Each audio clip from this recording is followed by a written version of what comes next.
From Montana's news leader, this is the MTN 10 o'clock news. Good evening and thanks for joining us. I'm Russ Riesinger. It's been almost a year since the first COVID-19 case was confirmed in Montana. And today the number of Montanans who've contracted the virus surpassed 100,000. The state reports 150 new cases and 6 new deaths today, with 1 in each of Custer Park and Webo counties. 1,369 people have now died from the virus in the state. Overall, the good news is new cases keep dropping, and that is the case in Yellowstone County. But our local health officials continue to deal with the remnants of a national backlog in vaccine supply.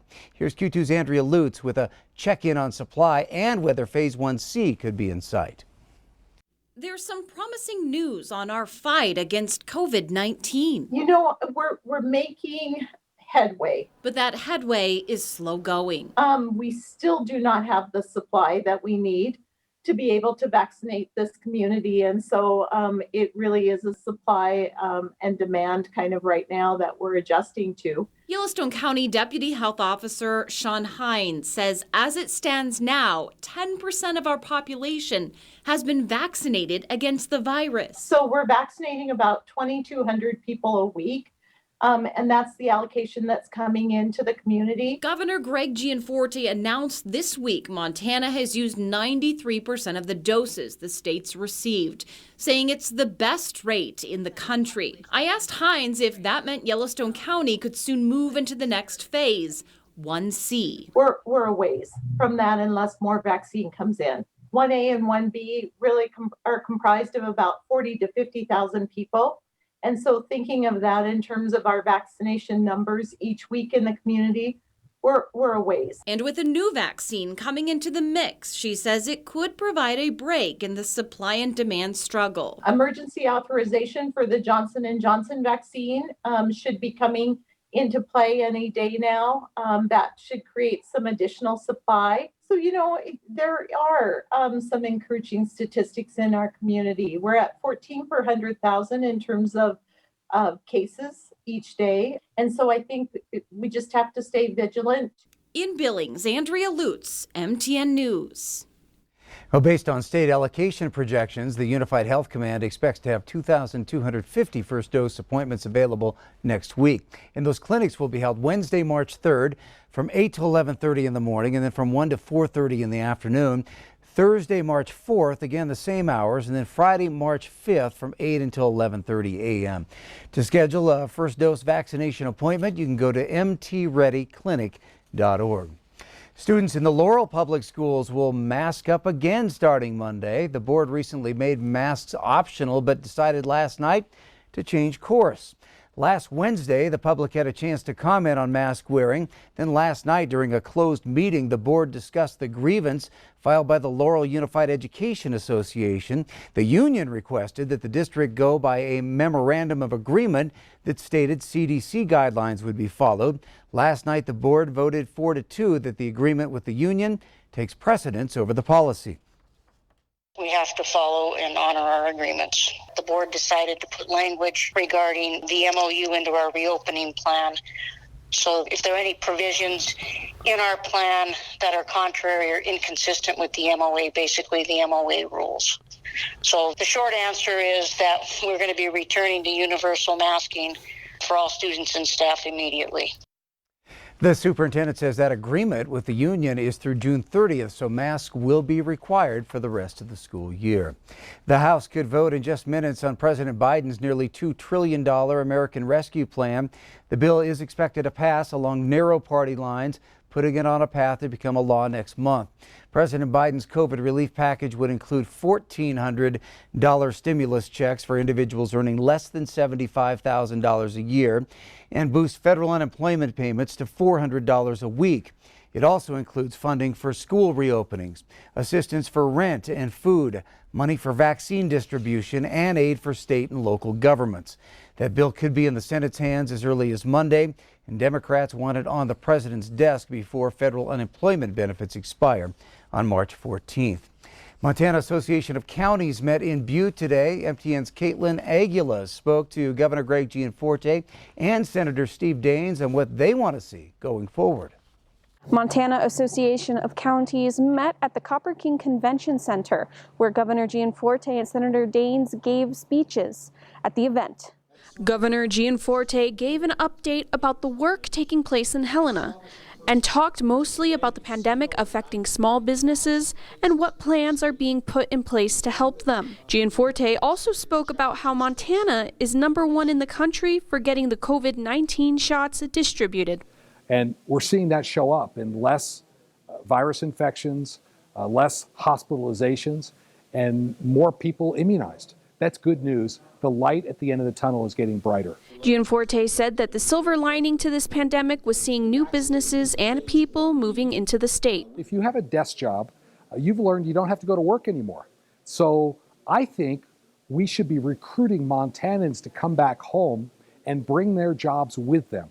This way we can put families back together and bring more economic vitality into our communities. Senator Steve Daines also spoke at the event about what has been going on in Washington, D.C.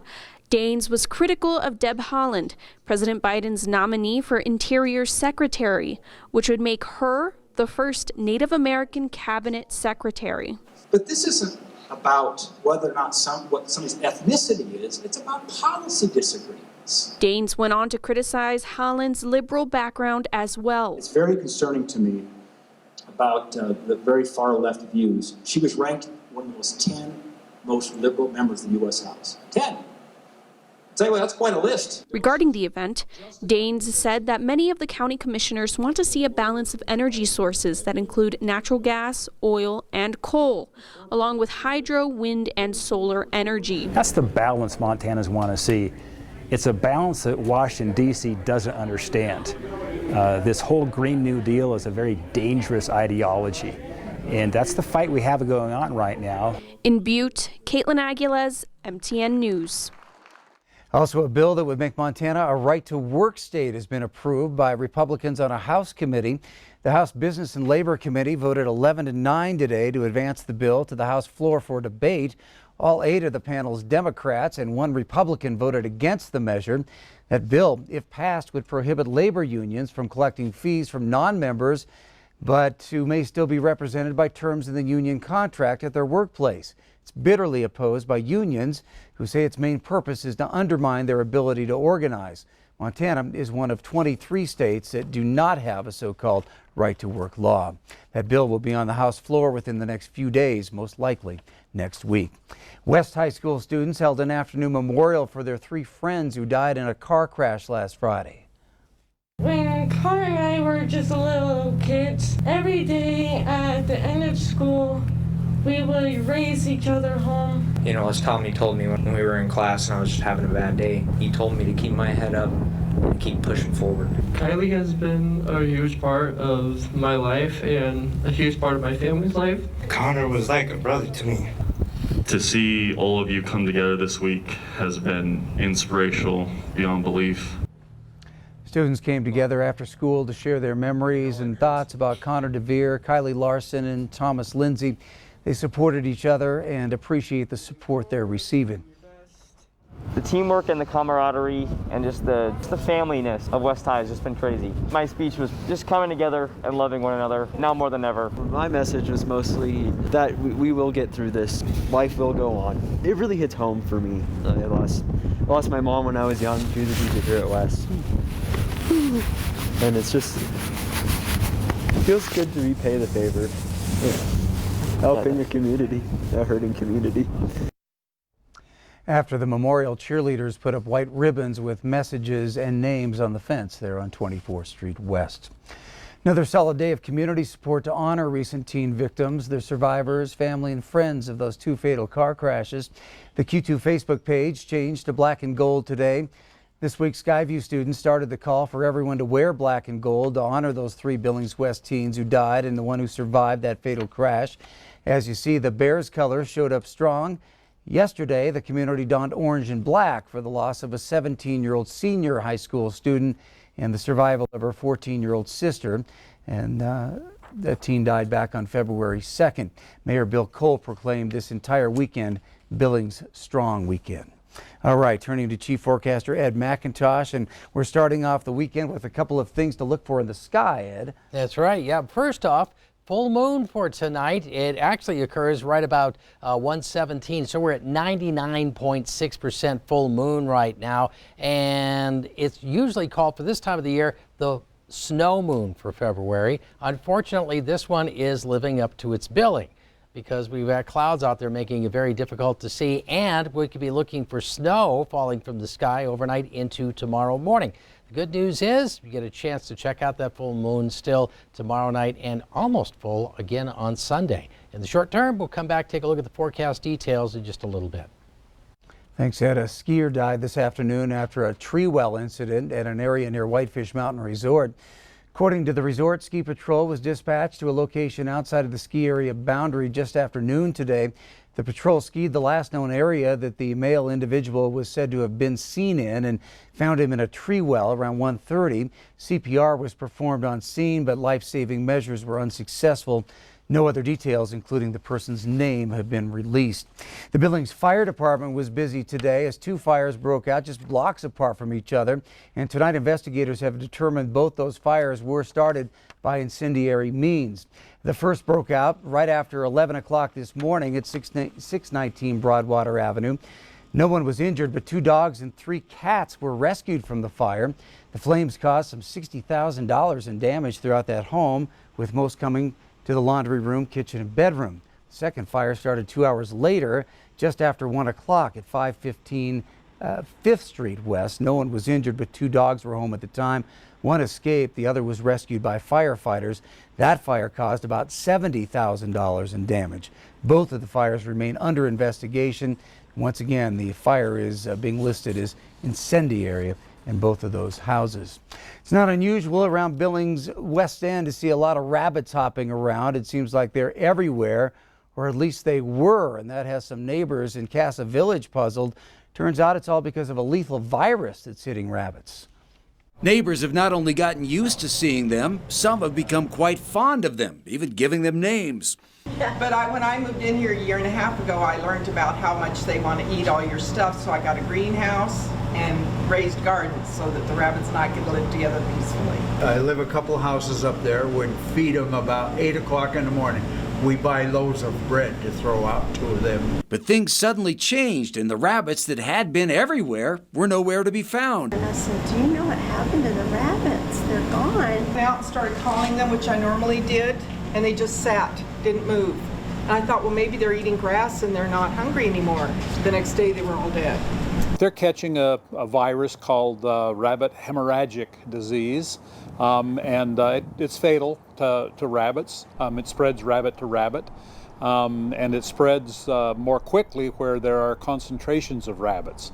And as you've seen in many of the parking lots and areas around the west end of Billings, there's a lot of feral rabbits. They're not wild rabbits. Gibson says the virus poses no threats to people or other species, and there have been no confirmed cases of it spreading into Montana's wild rabbit population, such as cottontails or jackrabbits, only feral rabbits.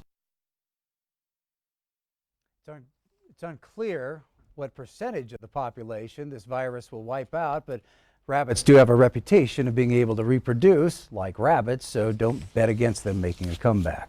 Still ahead on the MTN 10 o'clock news here on Q2, from a historical bike ride to leaving their mark on the national parks. Tonight we learn more about the Buffalo Soldiers of the 25th Infantry. Hey everybody, Scott Breen at First Interstate Arena, where 4 Eastern A teams have their tickets punched to your state tournament. I'll show you who they are coming up in sports.